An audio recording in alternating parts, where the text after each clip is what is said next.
Hi, welcome to part 10 of the video series about vertical projectile motion.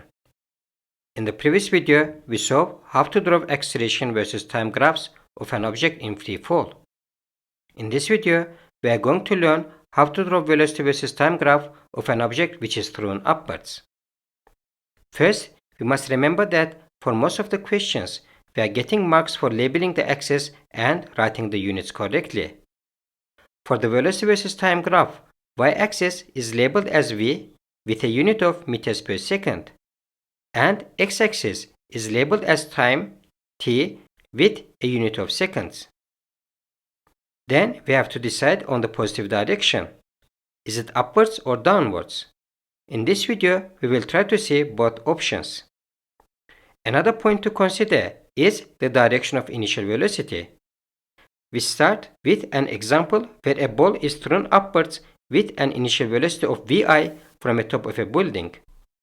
If upwards is chosen as the positive direction, the starting point on the graph will be vi. Otherwise, if downwards is chosen as the positive direction, the starting point will be equal to minus vi. While moving upwards, the velocity of the object will decrease until it is equal to 0 at the maximum height it can reach. Which means, if we are going to plot the graph for this part of the motion, it will start at velocity vi or negative vi and end at velocity is equal to 0. But how do we know what kind of graph we are going to plot? To calculate the final velocity of an object, we are using the formula v final is equal to v initial plus a times delta t, which is a linear function. Therefore, on the first graph, we can plot a straight line connecting vi and x-axis. The time object reached the maximum height can be represented as t max h, which is abbreviation for time, maximum, and height. In case we consider the downwards as the positive direction, we draw a straight line connecting negative vi and x-axis at point t max h. After reaching the maximum height, the ball will start to fall. Once it will reach the top of the building again, its velocity will have the same magnitude as the initial velocity, but it will now move in opposite direction.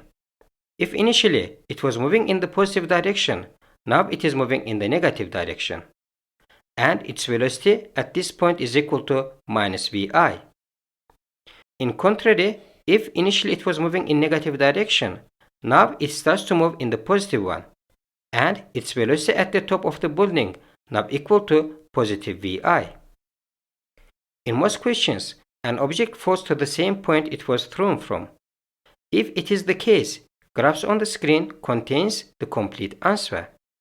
But in our case, the ball is dropping below the initial point.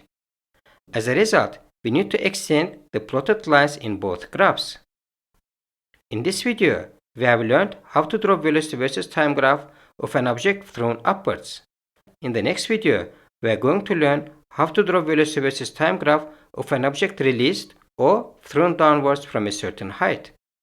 Thanks for watching. Don't forget to subscribe and turn on notifications in order to be updated about the new videos.